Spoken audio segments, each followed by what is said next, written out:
He told me once that his ultimate desire was to get me to commit suicide. I won't let him win. Desiree Capuano's anguish is her ex-husband's elation. Richard Reese happily confirms he's conducting an online crusade against the Tucson area woman, saying he'll stop only when he regains custody of their 15-year-old son, or when she is destitute and homeless, I would think that, or of course her demise. Reese is a 43-year-old software developer who lives near Vancouver, British Columbia, and now uses the name Patrick Fox. He told the Canadian Broadcasting Corporation all about the website he hosts.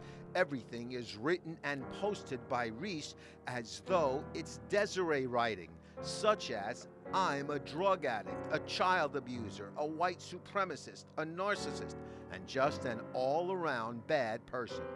There's got to be a way to take that down. None of that is true. Capuano spoke publicly for the first time about the website, which includes her home address, phone number, and email, along with intimate images of her, photos of her parents, 2 children, friends, and fiancé. Reese started the site 2 years ago. Capuano found out about it from a colleague at work. I was completely enraged and mortified because I had to go back into work. And I had to hold my head up, and I had to work with all of those people that had seen it. Capuano and Reese were married only a year, splitting up in 2001 when their son was an infant.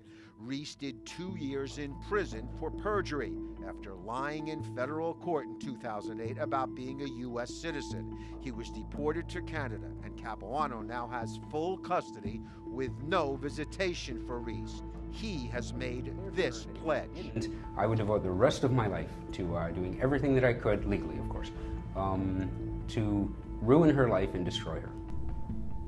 And have you done that? I'm working on it. Reese isn't working only on the website. Capuano claims he wrote a letter to the board of directors where she was employed. It was written like it was from me, and it said, "I smoke pot and there's not a thing you can do about it. Desiree Capuano." What happened with that job? I was laid off.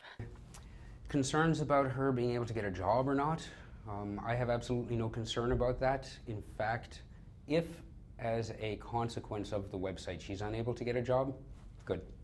Another statement Reese made has nothing to do with his website, but speaks volumes about his mindset. He emailed their son saying he would have no qualms shooting Desiree if that were legal. What kind of parenting do you think that is? It is open and honest parenting. She's in a tough spot, as many people like her across the country are. Attorney Peter Limperis specializes in libel and defamation. Limperis, who also represents KVOA, says technology is ahead of the law, because if the target of online attacks gets the site taken down, the attacker can just go to another web hosting company or host themselves. Desiree could sue Reese for defamation. I think if you look at the facts in this case, particularly given he specifically states that he's trying to get in touch with her employers and her neighbors, I think there's a very good argument that a court here would be likely to assert jurisdiction over him. He's allowed to keep doing this. And I don't understand why there's no laws that would dictate that this is just not right. People shouldn't have to live like this. Reese was arrested last summer in Canada for criminal harassment, but the charges were dropped because prosecutors concluded Capuano should not, quote, have an objective fear for her safety, in part because the two live in different countries. She does have an order of protection from an Arizona court, but that does not stop Richard Reese's internet attacks. Desiree wants to file a lawsuit against him, but cannot afford an attorney. If you have a story you'd like us to investigate, email us at investigators@kvoa.com or call 955-4444. Investigating for you, Matthew Schwartz, News 4 Tucson.